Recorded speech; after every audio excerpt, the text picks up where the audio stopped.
day without bombs and are waking us up, which is nice. May it usher in an era of world peace. Amen. So we're talking about the avodah of B'chol Miyodecha, which means, unlike the first meditation on B'chol Levav B'chol Nafshecha, which is meditating on a ray of God, which case it was something that your mind could contain. Therefore, the love that it created was a limited love. This is already a meditation based on the unlimited aspect of Hashem. It's tapping into your Yechida, which is beyond Tam V'das, and it creates a situation of Klois HaNefesh, which means your whole nefesh is sort of taken over inside of its root, which is a singularity with Hashem, and like a flame will fly up into a nearby torch. Your soul will be drawn, like uncontrollably, basically, into a union with Hashem. We call this Klois HaNefesh. We said the way that you achieve this is by opposition. When you start to realize the darkness of this world and how far you've fallen and how it's so easy to get taken by the matrix of the chitzonius of how things appear. And we said, like a stream, he gave the analogy like a stream, which is the regular love of the godly soul. If something will block it, then all of a sudden that nice gentle stream will get built up pressure and pressure until it just goes over the kelim. And that's exactly what the love of B'chol Miyodecha is. It's a love which supersedes the kelim. Your emotions can't possess it, your intellect can't possess it, and therefore it sort of possesses you instead. And we'll take it from the third paragraph down on page Lamed Gimel. V'zeu tachlis hakavana b'yeridus haneshama b'guf. This, in fact, is the whole purpose of the descent of the soul into the body. In order to come to this level of this desire to be in one with the atzmus of B'chol Miyodecha.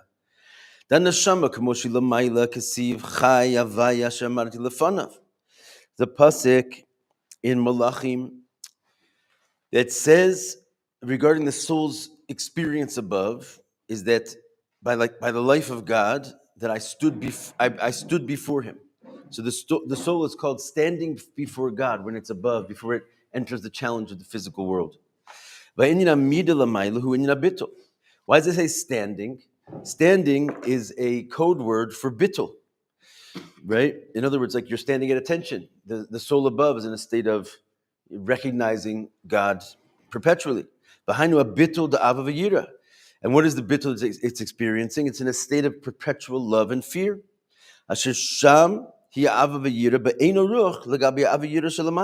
And not only is it in love and fear, but because you're not dealing with a nefesh bahamis over there, your love and fear and your bittul to God is what's called be'ein aruch, completely incomparable to the love and fear that can be achieved down below in your body. And that's because your grasp of Elokus is in a completely different manner. In other words, we know that love and fear is called the children of the mind. And here, since the mind itself is compromised by only being able to grasp godliness through physical metaphors and so forth, therefore the love and fear that you can achieve is compromised. There, since you're unencumbered by physicality entirely, your perception of the soul of Elokus is incomparably greater, and therefore the children that it gives birth to in the souls above, in other words, their hearts are in a state of incomparably greater love than they could be down here. That's why they're called standing. They're in a state of total bittul. They're like at attention. Shanashama maseges elokus lamaila. I think yeah. Shanashama maseges es elokus lamaila b'chinas naila b'yoser k'mo asagas de Gan Eden. That your grasp of godliness above is very high, like for example, the grasping that one would have in Gan Eden, right? It's not comparable before the ziv of the Shekhinah. Like we said, since your grasp is incomparably greater, therefore your love and fear is incomparably greater. And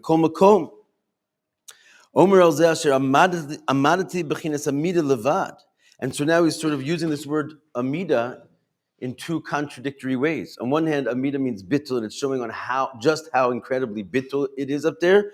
On the other hand, he's now diminishing it and saying, however, you're only standing, which means that as great as that is, it's only called standing compared to what? Hagam sheish b'zeh gam ken aliyos. Now, even though when you stand, you still go up. You have aliyahs.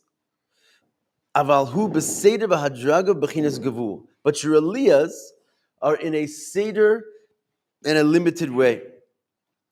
And I can't forget the muscle for this that Rabbi Goldberg taught me many years ago. It's like the hands of a clock moving and running around, that they're really not going anywhere, right? They're just on the wall in a fixed position. Don't think that they're not, on the move, but really they haven't moved like 6 inches to the left or to the right in their whole life, right? So the idea is that this soul, if you're having a fear and love of God, you're obviously on the move.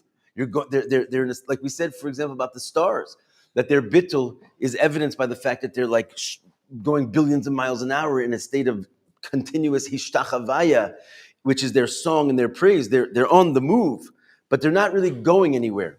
Meaning to say that it's all in a limited format, and that's why they're called standing.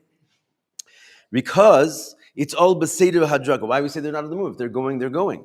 He says no, because the Indian is bechinas ilu v'alu. What's the idea of ilu v'alu? Thank you. Cause and effect means you're never too far away from the higher level, and you're never too far away from the lower level. Like chains in a link, right? They're all basically relative to each other. So you might go to the top of the chain, good for you. You're still linked to the bottom of the chain.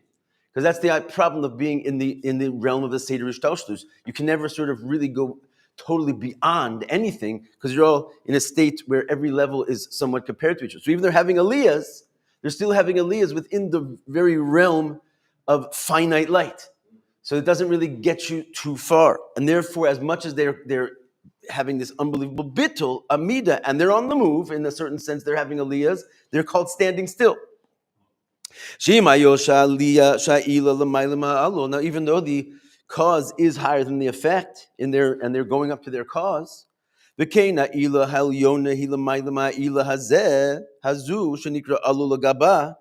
also the cause above that, the higher cause, is above the cause which was previously called the cause, which is now called the effect. Right? In other words, you can keep going to higher causes. Mikol makom ayu be'erich zelazeh. Nonetheless, as we're saying about the chain, they're comparable to one another. Thank you. Maybe 20 is a good number. 19. They're still comparable. In other words, so what does it really help you? If you've gone 3 links up the chain, you're still quite literally chained to the bottom link.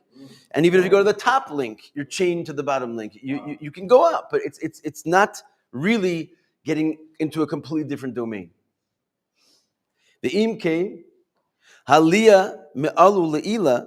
Therefore, the elevation that happens from the effect into the cause, that you're going up into your cause, experiencing the cause of your existence, bezel zeh, zeh l'mayla mizeh, right, one higher than the other. Ein zeh b'chinas bli gavul. It's what we call be'erech. Therefore, it's the opposite of what we call bli gavul. There's no unlimitedness going on over there. Quite the contrary. Right? That even if you go from 1 to a billion, you're still on a finite number line. You have not gone into the infinite. Everything in the higher worlds, in the spiritual worlds, the aliyahs, is all limited light. Like we said, don't be so surprised. Hashem created the entire existence with one thought. Right? So all we're experiencing is just like little pathways within that one thought, and it's all limited light. And that's why the angels above are called, or the souls above even, are called standers, standing. And all of that is relevant in the realm of mamale light. Why is standing and seder ishtalshlus and cause and effect all relevant in mamale light? Because that's the light which is by definition limited light, right? Mamali light is the idea that something can fill something else. One light fills a vessel. If the light can fill a vessel, it means it's allowing itself to be contained. If it's allowing itself to be contained, it's giving itself an upper, lower limit, etc. And therefore, it's stuck into this operation of the chain, the Seder Ishtalshlu. So all that we just said is relevant with Mamali light. And this Mamali light comes and express itself from level to level. Cause and effect each one being relevant and comparable to the lower one. In other words, for example, the cause and effect of intellect and emotion, right? That emotion is a product, is an effect of the cause called intellect. Since the intellect is limited, it's going to produce a limited emotion. Since the emotion is limited, it's going to produce limited aspect of thought. Since the thought is limited aspect of speech will come out from that, like we had in yesterday's Tanya, these 5 levels. And the idea is, since the whole thing is based on containable light, therefore you can't get out of this notion of it being limited all to the highest levels and to its lowest levels. This is the definition of mamale light that fills vessels. But getting to our point, which is that this soul is called a goer, a walker, a mahalech, as opposed to a stander. Which is that the soul possesses this ability to have aliyahs which go off the charts, quite literally, right? That it goes beyond the Seder Shtashus. It goes into a type of aliyah which is not in the realm of limited light anymore. And that's what we're shooting for. That's the whole purpose. Like, as we said in the beginning of this paragraph, this is the purpose of coming into this world. Because having regular limited love, my friends, you could have much better access to that before you came into your body. Coming down here gives you very poor reception, right? And therefore, if you're shooting for limited love, you got the bottom end of the barrel. But what you do gain over here is sudden and immediate access to unlimited light. Because unlimited light comes from restrictions being overcome. And here we have the ace in the hole on that one, right? We are the top regime in facing restrictions.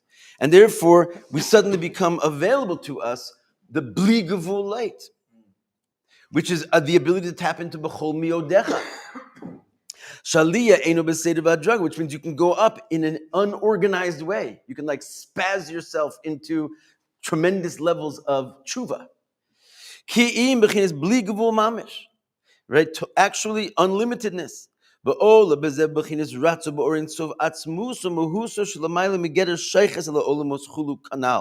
this is exactly what we've been describing, this level of ratzo, which is this running, this sort of ridiculous breaking off of the normal flow of the river to this bursting through the dam, which is essentially your soul finding this communion in the atmos itself, where it gets drawn uncontrollably into the singularity of God's will, which is called reaching your yechida.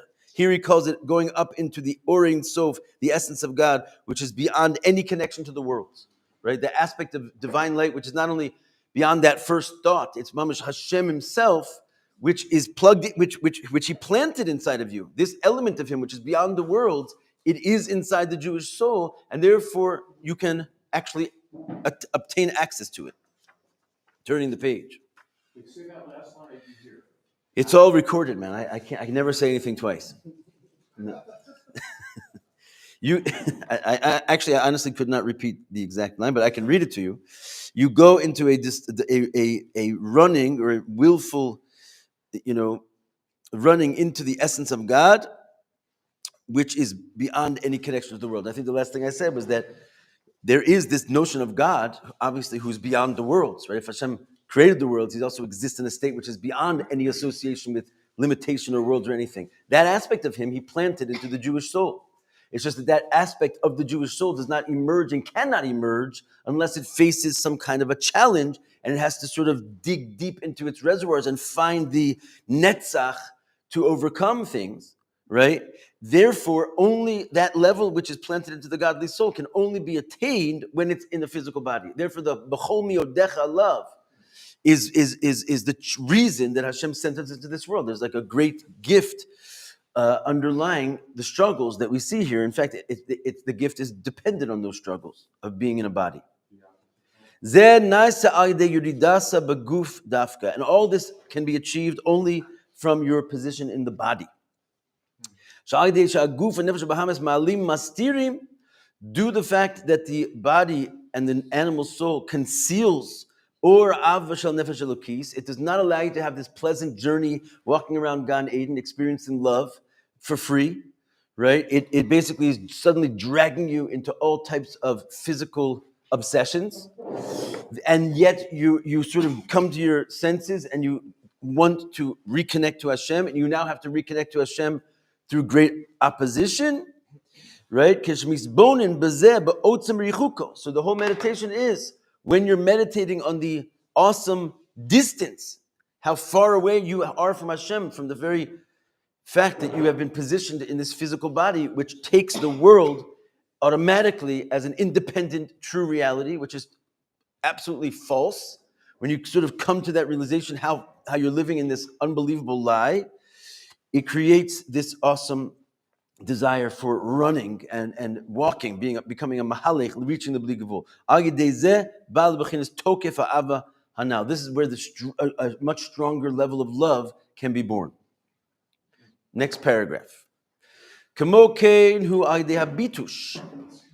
too, through what we like to call around here a beatdown, right? A bitush is basically you're getting beaten up. That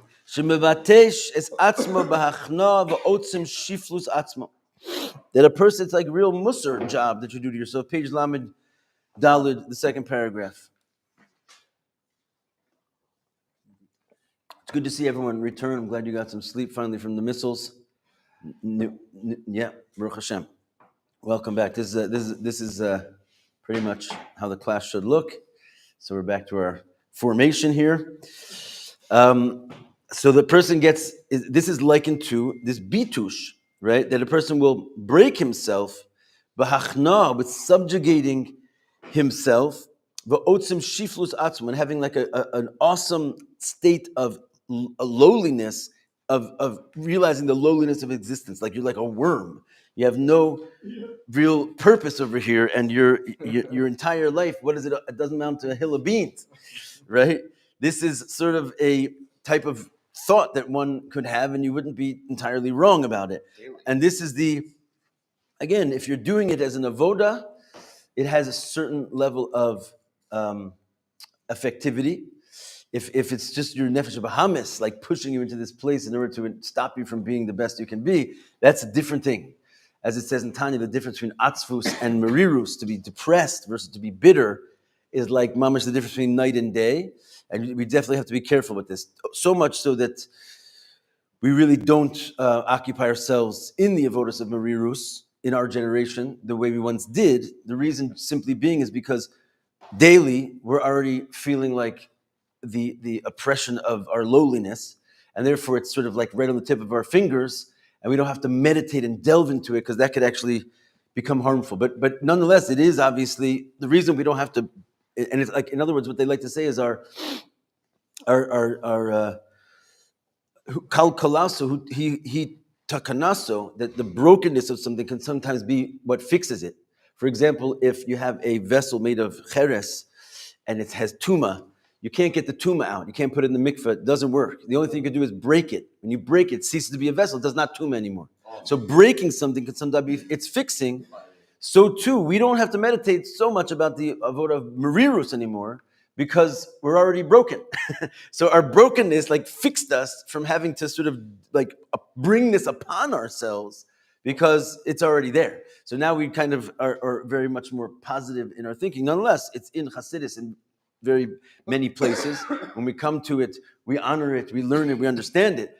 But just the one comment made me go off and say, no, you should not be doing this every day and making yourself low every day and like sort of jumping into that because been there, done that, you're low enough. Anyway, you have a question? Could you just retranslate that little chunk of the sentence with the word Shemivatash es atzmo. Es atzmo, and what is Behachna is in subjugation, hachna is means like to subjugate basically. I had a quick question.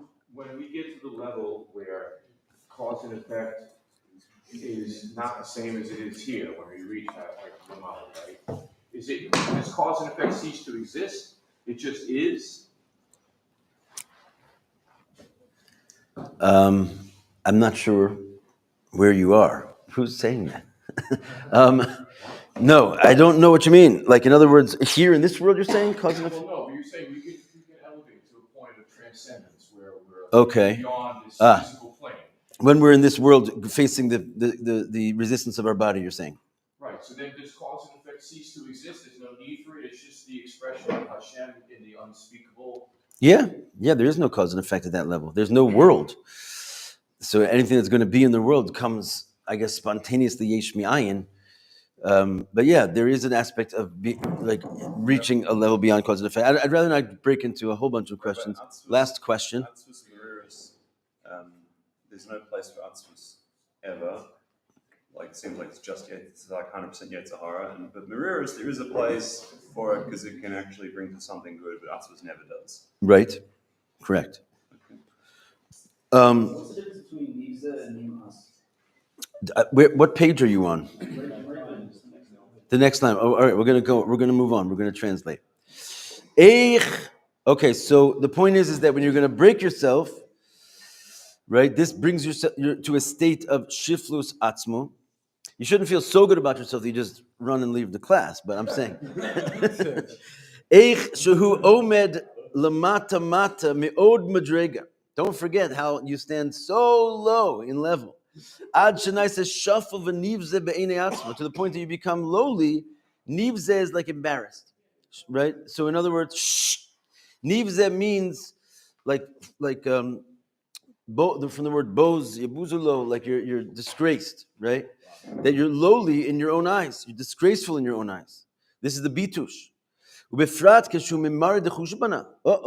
Don't do that. Particularly when you're going to be a master of accounts. You're going to be an accountant of your own soul. Do it. Particularly when you start to go through and track your thoughts, your speech, your actions, right? So the idea is that if you actually would study the game board and see how you responded to this one, and how when this one came into you started talking to you, you started to judge them, and all basically looking at yourself and seeing how you behave, you could basically take a very serious blow to your self-esteem. How you're filled with thoughts that are evil. And not only that, but you're sunk into them continuously the whole day long. And your, so to speak, go-to point is falling constantly to you these foreign thoughts. In other words, if you just give yourself a second, you're going to be falling into thinking about the world in its disconnected, disjointed reality. You're not sort of like a fish in water, just constantly aware of God. On the contrary, if you don't constantly make yourself aware of God, your go-to is you're going to fall into a state of disarray, and these are called machshava zaros, just thoughts that have nothing to do with really divine service. Don't forget, even avoda zara, which is the name for idol worship, there's no mention of idols in that word. There is such a thing called pesel, and so there is a word for idol. What do we call avoda zara? It just means foreign worship. It means you could be worshiping, you're just not worshiping the right thing, right? So you've just veered from the actual track. And if you look through your day, you might unfortunately get into this business of being a master of accountants with yourself, which you're supposed to do at least every night, right? Once a month, once a week. What's that? Yeah, I'm saying, I mean, that's the idea, but that's what Kriyas Shema Alamita is, right? That's what that whole service that we perform. We sit there and we basically look through our day and apologize and think about what took place, accept upon ourselves punishments, etc., spiritual punishments, because we are sunk into these thoughts a whole day long.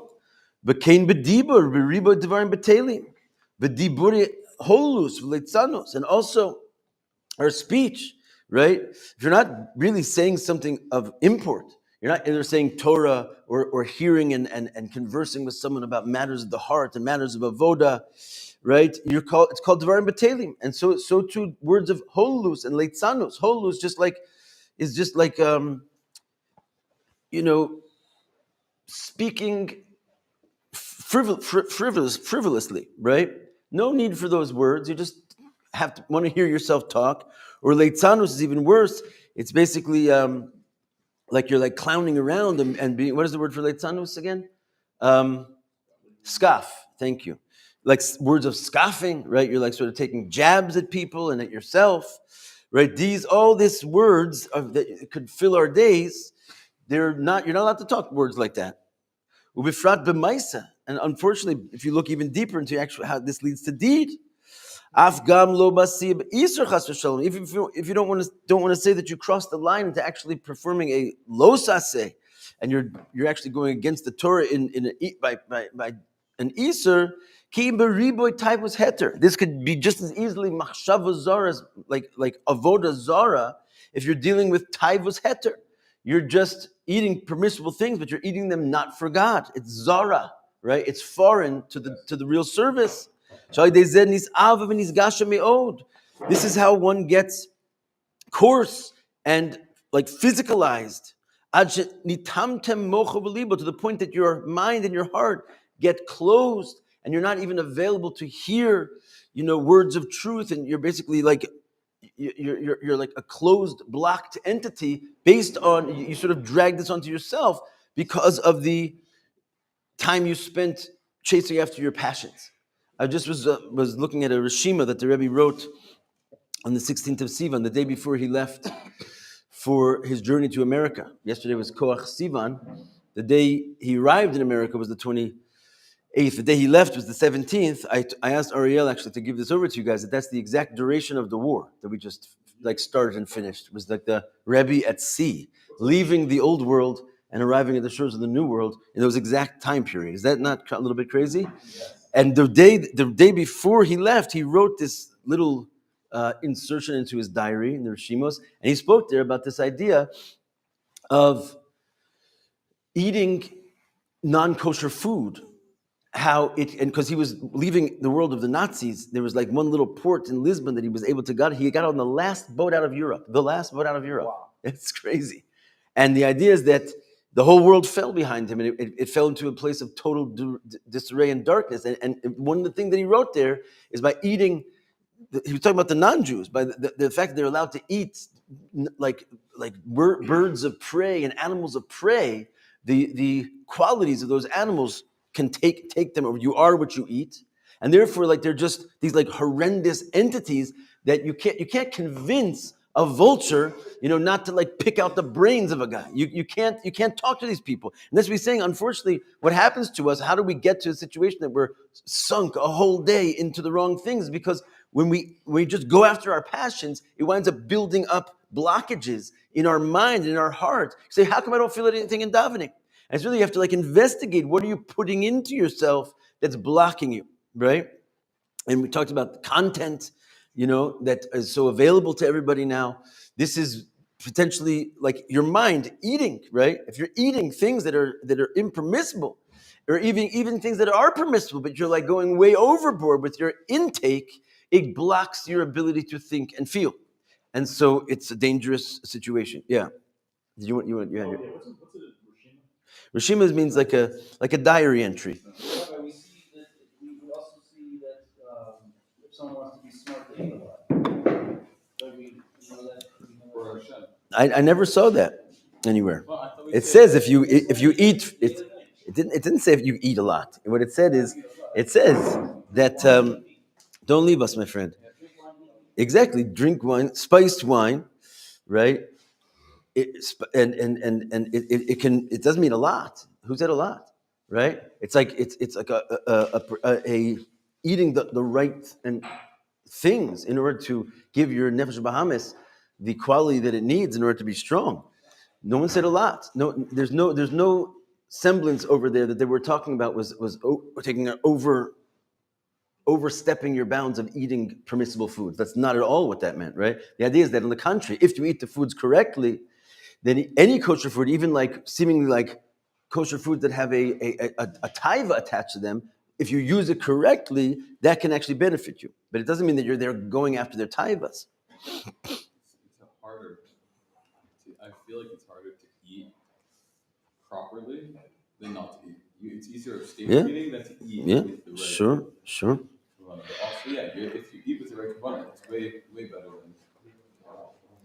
Yeah, but ain't no kli. So if a person gets to this status where they've gone into their taivas heter, and therefore the mind becomes blocked, the heart becomes blocked, ain't no kli legili elokuz b'nafsho. Then the person is no longer a kli for experiencing elokuz. You can actually block yourself off. That even if you're going to sit in front of a mimer, even if you're going to sit in Chassidus class, right? It's not going in there because you don't have a kli to receive it. But Kamaim Razal, Rabbi Eliezer ben Arach. Yeah.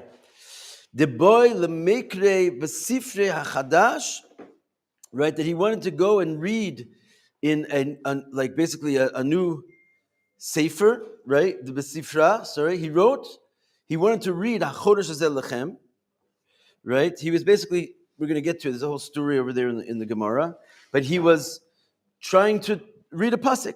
Achodesh Hazel Lechem. What is Achodesh Hazel Lechem? It's the first mitzvah of the Torah. It means this month will be for you to the first month of the year. It's the mitzvah of Rosh Chodesh, and because of what happened to him, he had a little visit to the liquor store, right? Kara hacheresh haya libam. See, the hacheresh haya libam is kind of close to the words Achodesh Hazel Lechem. If you look, right, just like a few letters missing, but when you switch those letters, cheresh means deaf, and libam means your heart. And the idea is that when he wound up reading instead of Achodesh Hazel Lechem, which is like the first mitzvah and the first revelation of God to the Jewish people, it represents like total godly revelation, because he had hit the liquor store, we're going to soon see, right? He read the pasuk, your heart is deaf. Wait, who is this? Rabbi Elazar ben Arach, he's one of the greatest people that ever lived, Wow. right? Sha'ayidei riboy hataivus heter dechamna depardegusa umaya diumsus, right? Because of he had a little bit, like I said, he passed by a certain place. You can see the environment, how much it affects you. Obviously, Elazar ben Arach was not dipping too much into the liquor store. He like went by this certain place where there was these delicacies beyond imagination, and there's this place called Pardegusa, which has a certain wine, which you can only imagine if that's what it did to Elazar ben Arach, what happened to us. This wine is so enticing that basically he just got lost in it. Mayim di musos is like this, like hot springs, right? That there's this water that you put your body in, it just like changes your whole experience of what it means to be a human being, right? And there's places, these places which like sort of are known for this. People there are dreadfully disconnected from Hashem because the passions are. It's like the delicacies of of the world basically. And when he passed by there, he got influenced by it. Even the point is, he was trying to focus in on some godliness, and he couldn't experience the godliness. It came out all wrong. Instead of this is the first of your months, it came out your heart is deaf to the experience of God. Through this wine and this water. What's that? Who was he talking to when he said that? He was trying to learn. I don't know if he's talking to anybody. So he was kind of talking to himself.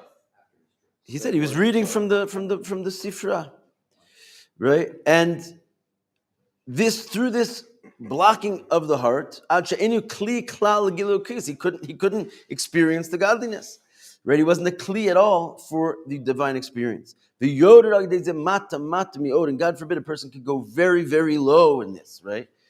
And this is simply intoxicating things. When a person's intoxicated, they're not able to be a kli for elokus, unless, again, upon the rare experiences where, like you said, the spiced wine, if used correctly and so forth, it can amplify you. But if it's a taiva, it does the exact opposite. It makes you not a kli. That even if there's elokus all around you and just trying to read a pasuk, and it's not available. Instead, your heart is deaf.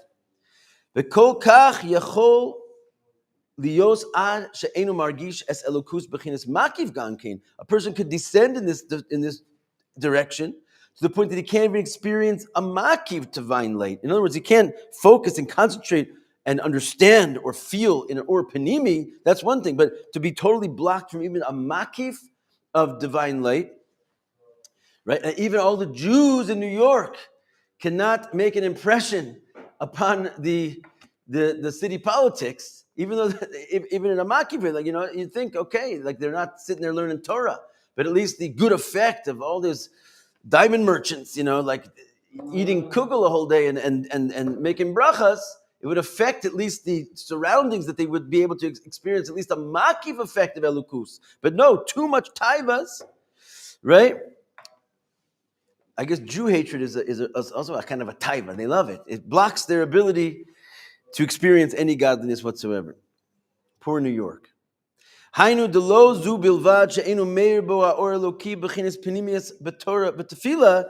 Not only are you not able to experience godliness in a penimius, in your Torah and your davening, right? Sometimes when you're learning, you're feeling elukus. When you're davening, you're feeling connection. So he said, not only when a person is blocked, it's called timtum hamoach, timtum halev, the blocked heart and mind. Not only can you not experience this real elukus that you're meant to in davening, but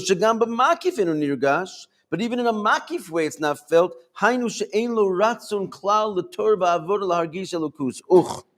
What does it mean that your makif gets blocked off? It's all too, familiar feeling that your ratzon, makif is ratzon, right? Mind and heart are called the or panimi. The ratzon, the will, is called the or makif. So he's saying it's one thing if you're not really feeling it in your mind and your heart. At least you have a will to learn. At least you want to sit down and try. But it's not coming in.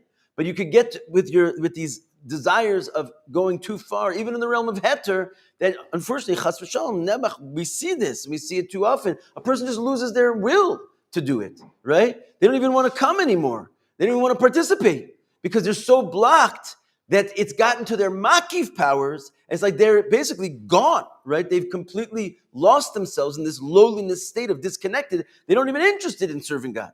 It's one thing if your makif is still in place, you're interested in serving God, but you have a blocked mind and a blocked heart because you're eating too much, and therefore you're just not grasping it, but at least you want to, right? It could get to such a point that you don't want to anymore. How do you bring them back?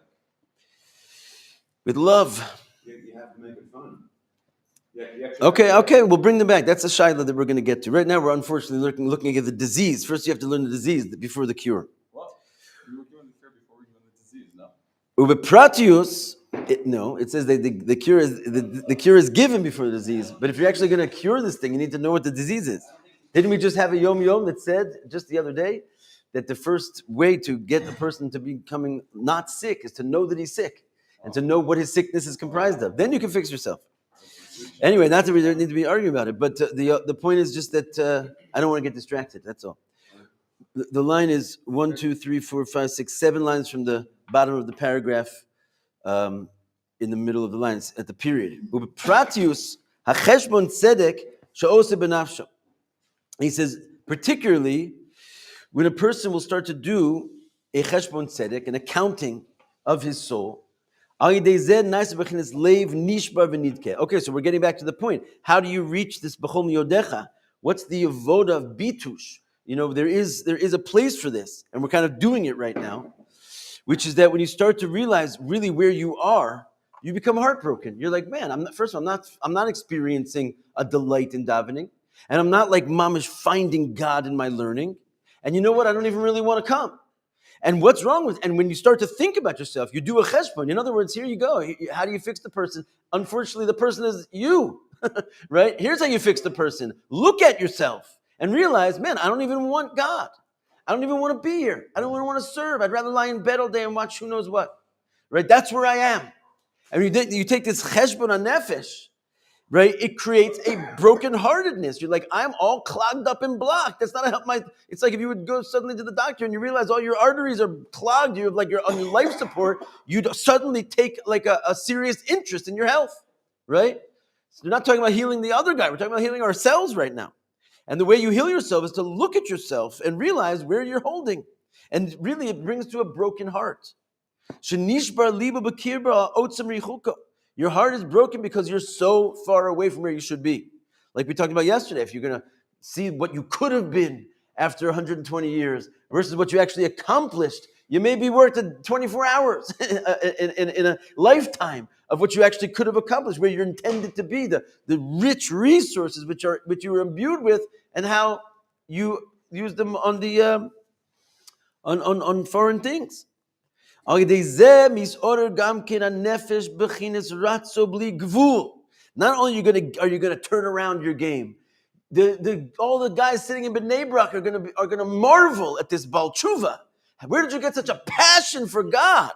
You went so far as your mom was converted to Judaism. Like, what's wrong with you? Don't you know what we're up against? Right? That the idea is that when you look at the situation, honestly, it creates the opposite effect. In fact, that's why you're put into this physical world to begin with. In other words, all of us are in this boat because Hashem took a perfectly good soul and he stuck it into like a snake skin of a body. And when a person will realize what that does to you, you will be moved with like an unbelievable alacrity to get it together, to be heartbroken over that situation and find this excitement and this passion. And that's what creates the bli gavul. Here comes your b'chol miyodecha. Let's say to get out of this body and this animal soul's lusting over silly things that make me all blocked up. And to be included into the oneness. Finally, I told you it's a hemshah. You do eventually get back to the point. We started this whole operation talking about the three loves, if you remember, because we wanted to say that there's a quality called gevura. Hashem wanted to create the world with it. And we wondered why, if Hashem is so kind, why do you want to make the world with gevura? And we brought out different qualities of gevura. One is that if you live gevura, without gevura, the world would just become a mess of itself because no one fears punishment. And then we said with gevura, you can work like a Levi and reach intense levels of passion in your service, and you can reach the atik yomin. You draw down the highest levels. And then we said a person should always try to daven b'toch koved rosh. And he said, you're supposed to prepare yourself to reach this levels of gevura before you take flight in your davening. And now we said, how do you do that? So then we started talking about these three loves. And it was a whole introduction of first you have to focus on b'chol levav v'chol nafshecha. And then eventually you'll arrive at where we've just arrived at now, which is that you're supposed to get to this level of b'chol miyodecha. And then you daven, right? You're supposed to prepare yourself to mitoch koved rosh, which is this shiflus and lowliness. We now know what that is. It's basically taking an accounting of where you really are, being like disgusted with it to the point, again, bitterness, not depression, to the point of wanting to like launch into a return. That's how you start davening. Shubachin is hachna v'shiflus, which is this lowliness experience. Shubin yavoda the tikkun chatzos lashpilas atzma lios memar dechushbana. And really, in the perfect sort of day of avoda, at least Pam, once upon a time, not sure if everyone's intended to go jumping into tikkun chatzos because of what he says here, although it was in the original Alter Rebbe Siddur, it was sort of taken out for our generation. But yeah, they took out a few things, I must say. It's like a half a siddur. But the point is that in if you're doing like kind of the normal avoda, you can't just jump into koved rosh, so quickly. And therefore, it already starts with tikkun chatzos, is when you sit on the floor, put ash on your forehead, and cry over the Beis Hamikdash, which is your Beis Hamikdash, which is broken because you're lost in Taiva's heter and worse. Therefore, this is like your preparation. You're going to wind up coming out of that with joy and gladness, having done tshuva, and then you could daven. So in the meantime, we have to sort of pull it all off in this 1 hour of Chassidus. Unless you're doing tikkun chatzos, God bless you. Then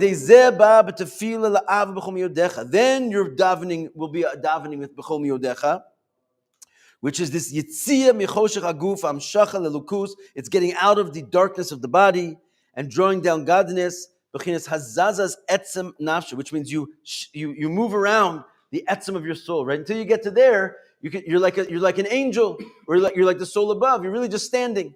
You think you're moving around. The clock's going around. All the hands are dancing, but you haven't like touched the point of your actual soul until you get to this level of b'chol miyodecha, where it's actually meaningful to you, and you jump and you are returning to source. Okay, David, you had a question there? Yeah. See, if I talk long enough, you forget your question. No. I remember my question. It's just your call if you want to answer it. Thank you. I just wanted to know if you could just go over it very fast, the steps. Like, how do you lose like your soviv? Is like Your will. Self course. Right? So how do you lose your may, like, Mamale and sovev is basically your mind and your heart is your mamale, and your sovev is your will. right, but you said you would lose your soviv once. I'm saying because that- of the coarseness, but how do you lose your mamale? You lose your mamale first, right? Oh, for the same coarseness. Yeah, you start off being coarse. You might still sort of want to be from, but you're not feeling it. It's like you're going through the motions. But your general will is still like in place. You're not going to like sort of you're not totally disinterested. Your makif will is still holding you in yeshiva. It's just you don't really come to class. You don't really put yourself into the grind of the learning because you're like, this doesn't speak to me. Give me my phone. You're not there. So your mamali and is off. Your mind is not engaged in the material. Therefore, your heart is not really in it. But you're still in yeshiva because I want to be from. At least your makif is there. You can get to a whole situation where you've like dragged yourself into enough joints. Will do it to you that you're just like, you know what? What am I doing here? I don't even want to be here. Why am I even from? I've seen it. Let's go off the derech. Like one day their mom is steiging away with a black hat. The other day they're married to a shiksa and have a baby. It's one of my best friends. Right? And so what happened? He lost his will completely for this thing. Because one thing leads to another. And all of a sudden it's just you get blocked inside. Right? If you're not actively working to clear your arteries, you have a heart attack. Right? Chas v'shalom. So it goes your course, then you start losing your mamale like kind of will, and then your soviv will. Not your mamali will. Your mamali is your intellect and your emotions. So you start Your losing will level is your of, soviv. interest, then you lose your will. And then the way that you start to fix this is by contemplating and doing al-cheshbon and nefesh and stuff like that. Like crushing the olive. You'll, right, exactly. It's crushing the firewood or it's crushing yourself so that you could work on yourself. So you do cheshbon. Again, yes, crushing yourself just simply means looking at your matzav. You don't have to go out of your way to crush yourself. That's what I'm trying to say. You're already messed up. You have to just give a look at it. Give a look for a second. Take a little peek. Right, you have to break yourself into pieces and look at the small pieces. Find out. No, you're broken into pieces. That's what I'm trying to say. All you have to do is look at yourself. You don't have to go into activities of breaking yourself. That's the difference that I'm trying to point out. Don't do that. And that's what the Rebbe is saying. And once upon a time, they had to do that. They were so good. They're like looking for things that they could find that was wrong with them. Baruch Hashem, we don't have to look so hard, right? It's all over the place. It's like your basic like status is easy to find, like that you're so far away. Take a peek. It should do enough to like jumpstart you. It's like a fibrillator. What do you call that thing? Fibrillator. Fibrillator. How do we do a cheshbon you see that this part aspect of you might have cardiac arrest soon. So you change your whole entire diet. Yes, exactly. How do we be aware of issues if we're always covering up with love? Not always. That's what he's saying. There's times to take a look. There's times to take a look. Not all the time. Not all the time. But once in a while is enough usually. Okay, Chavrus's way. We have so many beautiful people. Don't get lost, my friends. This is happening on the daily. Please find your Chavrus before you leave this table.